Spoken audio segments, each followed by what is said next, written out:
서로 인사하십시다. 주의 이름으로 사랑합니다. 할렐루야. 과학자와 철학자의 사고방식은 좀 다릅니다. 실제 있었던 일은 아니고요. 그냥 과학자와 철학자의 사고방식이 좀 다르다라는 것을 빗대어 쓴 이야기가 있는데, 이 두 사람이, 과학자와 철학자가 막 이제 굶주린 짐승에게 막 이제 쫓겨서 이제 도망가고 있을 때, 과학자가 도망가면서 막 계산을 했습니다. 암만 우리가 뛰어도 저 짐승보다는 우리 빠르지 못해. 다른 방법을 찾아야 돼. 철학자에게 얘기를 했습니다. 그랬더니 철학자가 조금 더 막 서로 달리면서 이 과학자에게 뭐라고 얘기했냐면, 그러니까 나는 저 사자보다 빨리 뛰려고 뛰는 게 아니야. 너보다 빨리 뛰려고 하는 거야. 그러니까 이 철학자와 과학자의 사고 방식이 다르죠. 과학자는 어떻게 하면 우리를 따라오는 저 짐승을 따돌릴까, 다른 방법이 없을까 생각하지만, 철학자는 다른 방법 필요 없어. 난 너만 따라잡으면 돼. 난 살 수 있어. 이런 사고방식을 가지고 있다는 거예요. 그러니까 이런 뜻이, 사람들은 각자가 다른 생각을 하며 살아요. 또 서로 막 생각을 이럴 거야 라고 서로 착각하며 그렇게 살아간다는 거죠. 내가 생각하는 것도 남도 똑같이 생각하겠지? 뭐 이런 생각? 그러나 남은 다르게 생각한다는 겁니다. 그래서 우리의 삶에 정말 중요한 게 뭐냐면 대화와 소통이 중요한 겁니다. 우리는 하나님과의 소통이 반드시 있어야 됩니다.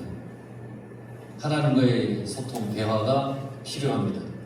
만약에 하나님과의 대화나 소통이 없으면 나는 나대로, 하나님은 하나님 뜻대로 이렇게 살아갈 수밖에 없는 거잖아요. 그래서 우리는 늘 하나님과 소통하며 살아야 됩니다.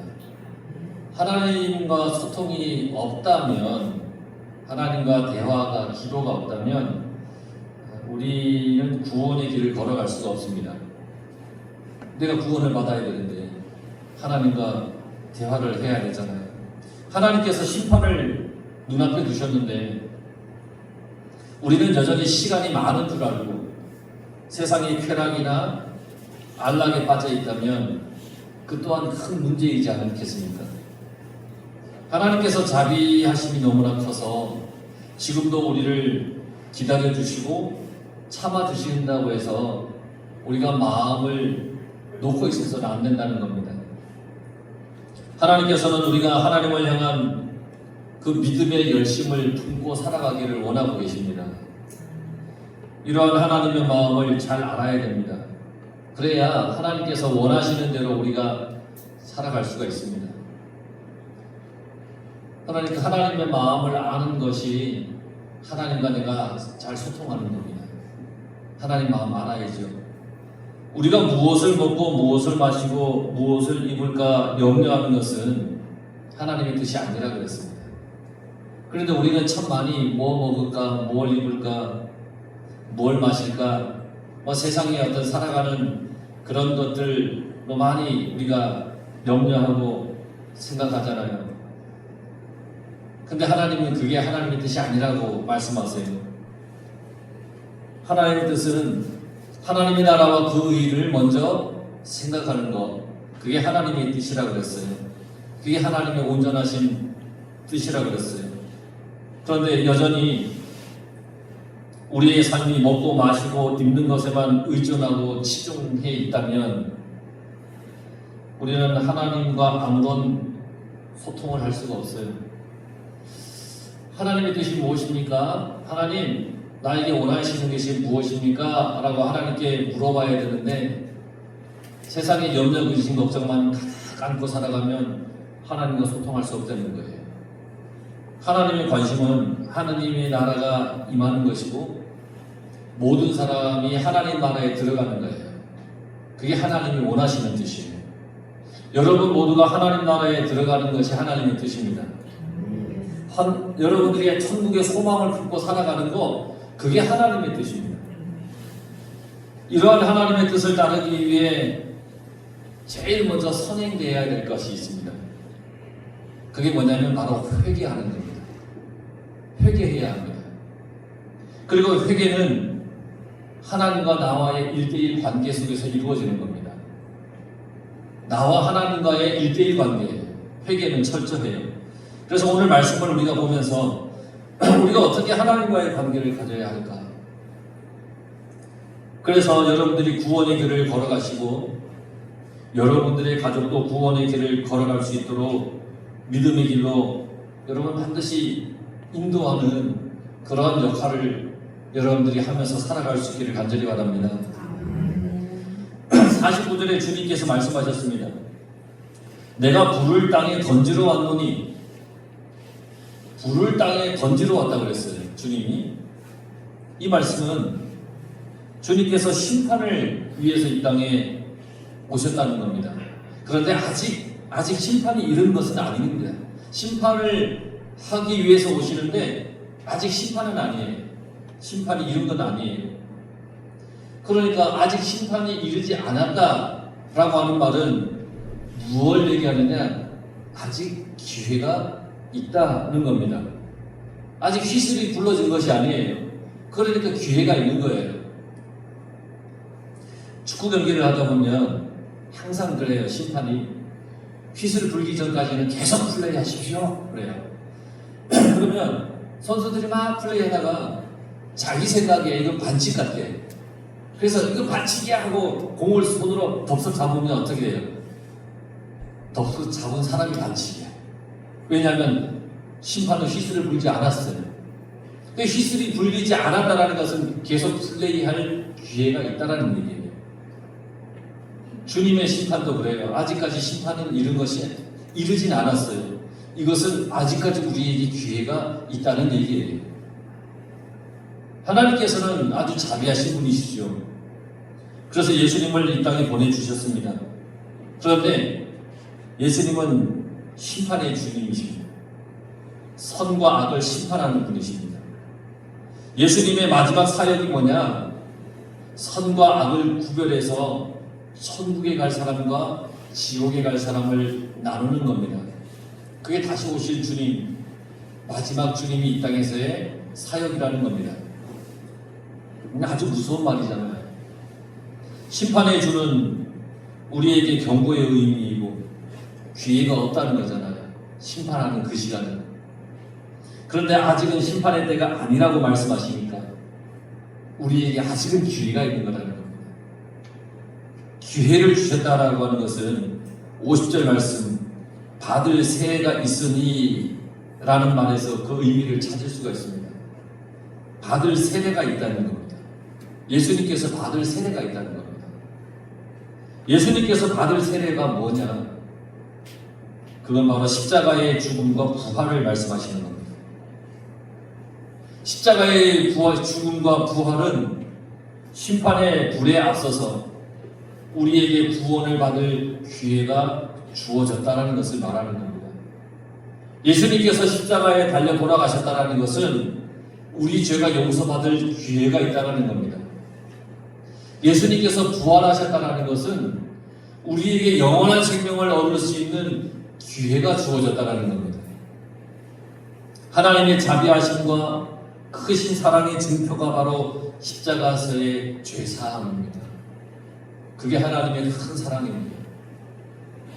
이것이 없다면 우리는 당장 심판의 자리에 서야 됩니다. 심판의 자리에서 의롭다고 나는 의롭습니다 라고 얘기할 사람이 누가 있겠습니까? 아무도 없습니다. 모두가 지옥의 길로 가야 합니다. 하지만 하나님께서 예수님의 십자가를 통해서 우리에게 참으시고 기회를 주신 겁니다. 예수님의 십자가의 보혈을 믿으면 죄사함 받을 기회를 주셨다는 겁니다. 구원의 기회를 주셨다는 겁니다. 그런데 우리가 구원의 기회를 얻기까지는 예수님의 답답함이 있다. 그렇게 말씀하셨습니다. 예수님의 답답함이라는 게 무슨 얘기냐? 예수님께서 받으실 괴로움과 고통을 말하는 겁니다. 예수님께서 받으실 괴로움과 고통은 아주 크다는 겁니다. 그 고통, 예수님의 그 고통을 통해서 우리가 자유를 얻게 되었습니다. 예수님의 십자가의 고통, 우리에게 구원을 주시기 위해 예수님께서 십자가의 고통을 당하신 겁니다. 우리가 영원한 천국에 들어갈 수 있도록 예수님께서 고난의 십자가를 지셨습니다. 이 사실을 믿는 자는 구원을 받습니다. 그런데 이 사실을 믿지 않는 사람은 구원을 받지 못합니다. 세상은 구원을 받을 자와 구원받지 못할 자로 나뉘어집니다. 지금은 다 평안히 사는 것 같지만 마지막 심판의 날에는 구원을 받을 자와 구원받지 못할 자가 나뉘어진다는 겁니다. 만약 가족 중에 구원을 받을 자와 받지 못할 자로 나누어진다 하더라도 어쩔 수가 없는 겁니다. 그래서 고통스러운 겁니다. 성도인 우리는 근본적으로 믿지 않는 사람들과 나뉘고 충돌할 수밖에 없습니다. 믿지 않는 사람과 충돌할 수밖에 없어요. 이 사실은 가정에서도 이웃과의 관계에서도 모든 곳에서 일어날 수밖에 없습니다. 특히 가정에서 가장 심하게 일어납니다. 우리는 심판이 있고 천국과 지옥이 있다는 것을 확실히 압니다. 그렇기 때문에 부딪힘이 있다 하더라도 가족의 구원을 위해서 기도하고 전도해야 합니다. 꼭 해야 됩니다. 부딪힘이 있어도 해야 됩니다. 물론 어떤 지혜를 가지고 어떻게 해야 될지 그 방법은 스스로에게 있겠지만 반드시 해야 된다는 겁니다. 52절에 5사람이 한 집에 있다 했죠? 53절에 보면 그 가족의 구성원이 나와 있는데 아버지와 어머니와 딸과 아들과 며느리. 그런데 이들이 분쟁할 것이라고 그랬어요. 분쟁의 이유는 믿음에 관한 것 때문에, 믿음에 관한 것. 먼저 믿은 사람이 믿지 않은 사람에게 그리스도를 증거하고 천국이 있음을 증거하면 꼭 부딪히는 경우가 있습니다. 특히 믿지 않는 사람들이 종교 얘기하지 말라고 회피하잖아요. 그러면서 우스갯소리로 뭐라 그럽니까? 가족끼리 종교 얘기하는 거 아니야? 라고 그렇게 얘기하잖아요. 물론 부딪히는 거를 회피하고 싶으면 안 해도 상관은 없습니다만, 하지만 천국의 확신과 믿음의 확신을 가진 사람은 반드시 복음을 전할 수밖에 없습니다. 부딪힐 수밖에 없어도 복음을 전해야 합니다. 그러다가 싸움으로 번지게 되기도 하죠. 물론 그럴 수도 있습니다. 이것이 참으로 견디기 어려운 시련입니다. 저도 잘 압니다. 근데 구원을 알지 못하는 가족에게 구원의 길을 소개하다가 만나게 되는 분쟁은 정말 어려운 시련이잖아요. 하지만 우리는 그럼에도 불구하고 전해야 합니다. 왜냐하면 구원이라는 것은 하나님 나라에 가는 것은 하나님과 나와의 개인의 관계인 겁니다. 개인의 문제인 겁니다. 내 개인이 하나님과의 관계 속에서 이루어지는 것입니다. 내가 잘 믿는다고 해서 가족이 함께 구원받는 것이 아니기 때문입니다. 그래서 정말 어렵지만 그래도 지혜롭게 잘 복음을 전하고 가족의 구원을 위해서 우리는 애써야 되는 것입니다. 우리는 믿지 않는 가족을 위해 끊임없이 기도하고 그들에게 구원의 길을 소개하고 전해야 됩니다. 이게 나의 사명이라고 생각하면서 그렇게 해야 합니다. 이게 사명이라고 생각하면 해야 되는 겁니다. 근데 주님은 그 사명을 여러분들에게 주신 겁니다. 먼저 믿는 여러분들에게 그 사명을 주신 겁니다. 그렇게 하다가 분쟁이나 다툼이 생기더라도 해야 합니다. 그 영혼이 구원받는 게 더 우선이지 않겠습니까?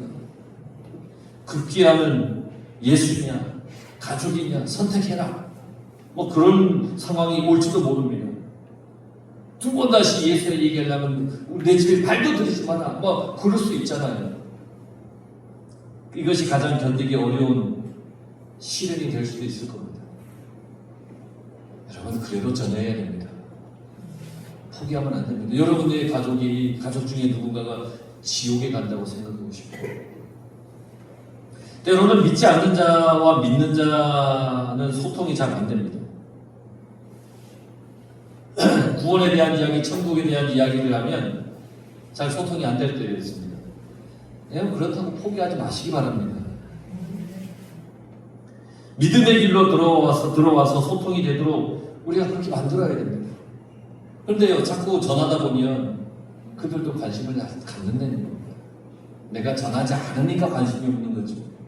전하다가 다투다가 싸우다가 결국은 그들 마음속에 하나님이 그들의 마음을 만지는 순간 그들이 변화되지 않겠습니까? 근데 내가 전하지도 않으면 변화될 기회가 있겠습니까? 그러니까 지금이 기회라는 겁니다. 아직까지 심판의 때가 아니니까 아직까지는 기회라는 겁니다.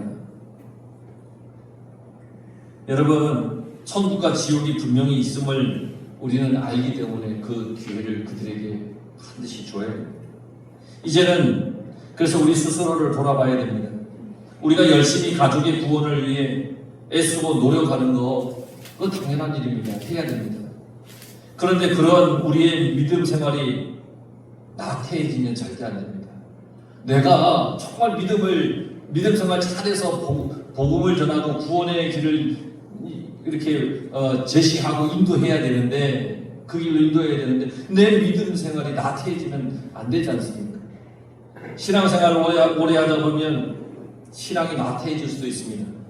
습관처럼 교회에 올 수도 있고 습관처럼 설교 시간이니까 말씀 들을 수도 있고 열정과 첫사랑의 뜨거움이 사라질 때도 있습니다. 때로는 적당한 핑계를 대면서 스스로 정당화시킬 때도 있습니다. 이런 이유 때문에 이럴 수도 있지 뭐 라고 스스로 정당화시킬 수도 있습니다.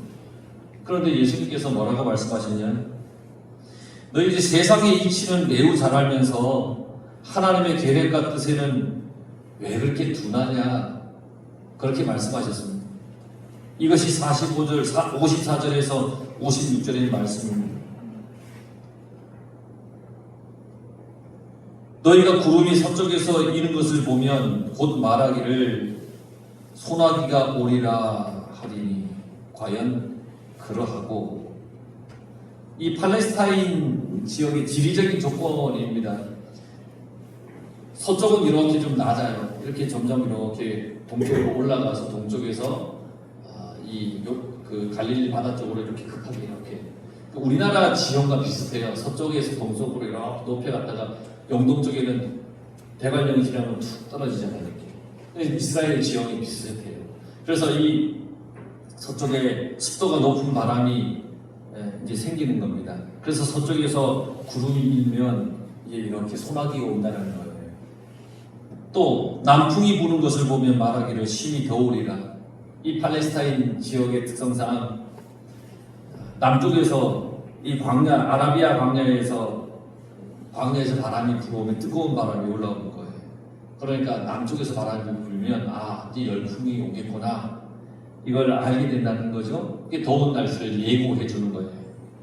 근데 이렇게 자연 현상에 대해서는 잘 알고 분별할 줄 아는데 이 시대가 어떻게 흘러가는지, 지금 어떠한 태도를 취하며 살아가야 하는지를 모르면 되겠느냐? 예수님께서 그렇게 책망하셨습니다.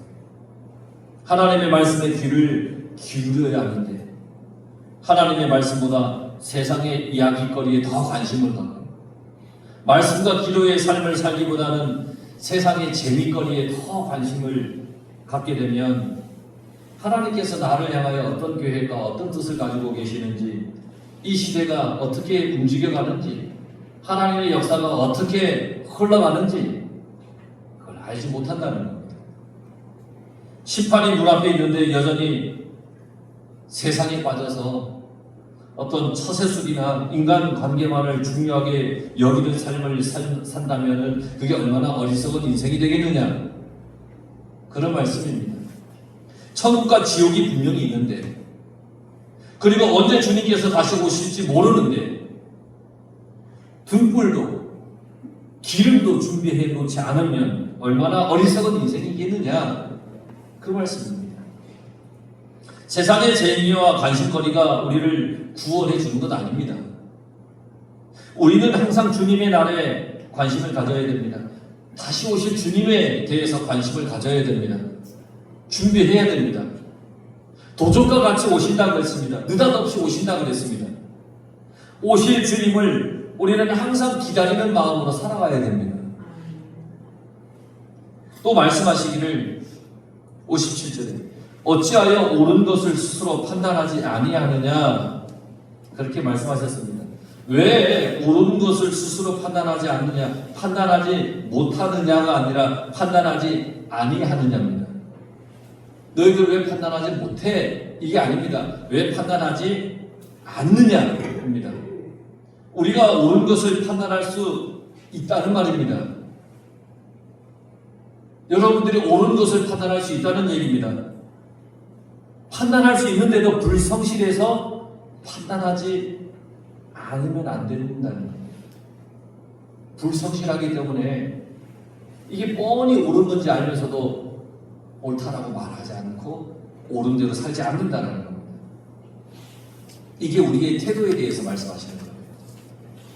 아니란 태도를 지적하시는 거예요. 아니란 태도는 불성실한 태도예요. 아직은 아니겠지, 그런 마음을 말씀하시는 거예요. 하지만 주님은 계속해서 말씀하세요. 도적과 같이 오리라. 도적과 같이 오리라. 아니란 마음으로는 주님을 맞이할 수 없다는 겁니다. 아니란 마음은 기름을 준비하지 못한 여인과 같이 그러한 처지에 있게 될 것이라는 것입니다. 또 이 말은 알고도 하지 않느냐라는 그런 말씀입니다. 알고도 하지 않느냐는 겁니다. 게으른 태도입니다. 알고도 하지 않는 건 게으른 거잖아요. 신앙을 가지고 사는 우리는 게을러서는 안 됩니다. 믿음을 가진 우리는 부지런해야 합니다. 기도 생활에, 말씀 읽는, 말씀 듣는 것에, 찬양하는 것에, 하나님을 향한 그 삶이 부지런해야 됩니다. 옳은 것에 대해서는 반드시 행하고 옳지 않은 것에 대해서는 멀리 해야 되는 것입니다. 부지런해야 됩니다. 여러분 아침에 일어나서 제일 먼저 기도하십니까? 가끔 점검을 해봐야 됩니다. 제가 안 하는 분들이 있습니다. 이렇게 얘기하면 또 일주일 열심히 하다가 또 딱 까먹습니다. 지금 이렇게 말씀드리니까 헉 하시는 분 혹시 계시죠? 여러분 아침에 일어나면 제일 먼저 하나님께 기도하십시오. 뭐 길게 하라는 얘기가 아닙니다. 하나님 오늘도 이 하루를 주시니 감사합니다. 이 기도할 수 있잖아요. 잠들기 전에 기도하십시오. 하나님 오늘도 이 하루를 평안하게 무사히 지내게 해주셔서 감사합니다. 10초도 안 걸립니다. 그런데 이것을 우리는 하나님께 늘 기도하고 하나님께 감사하고 하나님께 늘 아뢰야 됩니다. 아뢰야 됩니다. 그런데 이렇게 못하는 것은 우리의 신앙이 게을르기 때문입니다. 자, 혹 오늘까지 게을렀다면 다시 이 게으름을 여러분 다 물리치고 부지런한 신앙생활을 할 수 있으시기 바랍니다. 옳은 것을 스스로 판단하지 않는다라고 하시는 말씀. 너희들 옳은 걸 왜 스스로 판단하지 않아? 판단해야지. 이 말씀은 이런 의미도 있어요. 왜 죄에 머물러 있느냐? 죄에 머물러 있다면 안 된다는 것을 알면서도 죄에 머물러 있는 것을 지적하시는 거예요. 너 죄에 머물러 있으면 안 되는데 왜 죄에 머물러 있느냐? 죄를 멀리 해야 됩니다. 잘못을 저질렀다면 피할 길이 없습니다. 내가 잘못을 했으면 어떻게 피합니까? 그리스도가 구원자임을 알고도 믿지 않으면 피할 길이 없는 겁니다. 여러분 예수님께서 구원자이심을 믿으시지요? 그런데 내가 믿는데도 잘못된 삶을 살아가면 안 되는 겁니다. 피할 방법이 없다 그랬습니다. 그런데 딱 피할 방법이 하나 있음을 예수님께서 제시해 주셨습니다. 그게 뭐냐? 나를 고발한 사람과 화해하는 겁니다. 화해하는 겁니다. 나를 고발한 사람과 화해하면 고발하는 것을 없애주는 거잖아요. 이 말은 예수 그리스도를 믿는 것을 말하는 겁니다. 즉, 내가 잘못을 저질렀어. 죄 가운데 있어. 죽음의 길로 걸어가는데 그 길을 피할 길이 없는데 피할 방법이 하나 있다는 겁니다. 그게 뭐냐? 예수님을 믿는 겁니다. 예수님을 믿음으로 죄를 사함받는 그 길이 열린 겁니다. 예수님을 믿음으로써 내 죄가 사함받는 그 길이 열린 거예요. 여러분, 이게 우리에게 가장 귀한 복음입니다.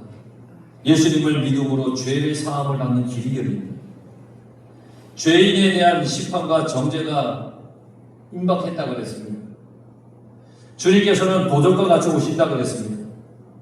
그래서 심판과 정죄가 임박한 겁니다. 그러므로 속히 예수님을 믿어 심판을 피해야 되는 것입니다. 여러분, 예수님을 잘 믿으시기 바랍니다. 내가 예배에 참석했다고 해서 잘 믿는 것이 아닙니다. 예배에 참석했지만 내 마음에 믿음이 없을 수도 있습니다. 예배에 참석했지만 온전히 주님 안을 바라보지 못할 때도 있습니다. 여러분, 예배에 참석했다면 오직 주님만 바라보며 주님만 붙잡고 살아가시길 바랍니다. 기회는 아직 있습니다. 내가 예수님을 온전히 믿고 살아갈 기회는 아직 있는 겁니다. 그런데 이 기회가 언제까지일지는 모릅니다. 심판이 곧 임하기 때문입니다. 그래서 늦기 전에 예수님을 확실히 믿어야 됩니다. 여러분, 이 시간 예수님을 확실히 믿는 믿음의 마음을 회복하고 그 마음을 품고 살아가시길 바랍니다. 나만 아니라 여러분들의 가족도 구원의 길로 인도해야 되는 겁니다. 비록 분쟁이 있을 수도 있고 어려움이 있을 수 있고 분열이 있을 수도 있습니다. 하지만 이 모든 것을 감수하고서라도 가족 구원을 위해 우리는 애써야 됩니다. 만약 가족 구원을 위해 애쓰지 않으면 여러분들의 가족이 구원의 기회를 잃게 되는 것이고 그것보다 더 고통스러운 것은 없을 겁니다. 복음을 전하면서 다투는 그 고통보다 더 큰 고통은 뭐냐면 내 가족이 구원받지 못해서 지옥 가는 고통입니다. 교회에서 수련회를 갔다가 한 청년이 그만 죽었습니다. 문제는 그 가족 중에 이 청년만이 예수님을 믿는다는 겁니다. 아버지는 교회에 와서 매일 항의하고 목사님을 만나서 따지고 그렇게 했습니다. 그 목사님을 만나게 되었습니다. 그리고는 화가 막 나잖아요. 이 아들이 교회에 수련회 갔는데 청년이 죽었으니까. 그래서 목사님의 따귀를 몇 대 막 때린 겁니다. 화가 나서. 그리고는 목사님께 이렇게 얘기했습니다. 한숨을 쉬더니 다음 주부터 교회 나오겠습니다. 왜 아멘인지 아세요? 뭐 목사님의 따귀를 떼서 속이 후련해서 나온다고 하는 것이 아니에요. 그 이유가 있어요. 아들의 유품을 정리를 하는데 아들의 일기를 봐서 죽기 며칠 전에 쓴 일기예요. 거기에 이렇게 써 있었어요. 나는 천국에 간다. 예수 믿기 때문에 천국에 간다. 나의 가족들이 다 예수님을 믿어서 천국에 갔으면 좋겠다. 그게 일기에 있는 거예요. 청년의 일기. 그래서 이 아버지가 그 일기를 봤는데 아들을 더 이상 이제 이 땅에서 만날 수 없잖아요. 그러니까 만나는 방법이 하나밖에 없는 거예요. 천국 가서 만나는 것밖에 없는 거예요. 왜 아들이 그렇게 보니까 천국 간다? 죽으면 천국 가서 만나야 되나? 그래서 교회에 나가서 천국을 가서 아들을 만나기 위해 목사님께 교회에 가겠다. 나오겠다 그렇게 말했다라는 거예요. 이 청년은 죽으면서 아버지와 가족을 전도하게 된 거예요. 여러분, 천국은 곧 심판은 곧 임합니다. 하지만 구원의 기회 또한 있습니다. 여러분의 신앙이 나태해지지 말고 열심을 품어서 끝까지 이 믿음으로 승리하시기 바랍니다. 그리고 여러분들의 모든 가족이 예수님을 믿어서 구원의 길로 들어가기를 간절히 바랍니다. 모두가 그래서 하나님과 잘 소통해서 여러분들의 인생에 하나님의 은혜와 구원의 거룩한 은혜와 여러분들의 모든 가족들이 구원에 이르는 그런 놀라운 하나님의 축복이 임하기를 간절히 축원합니다. 기도하겠습니다.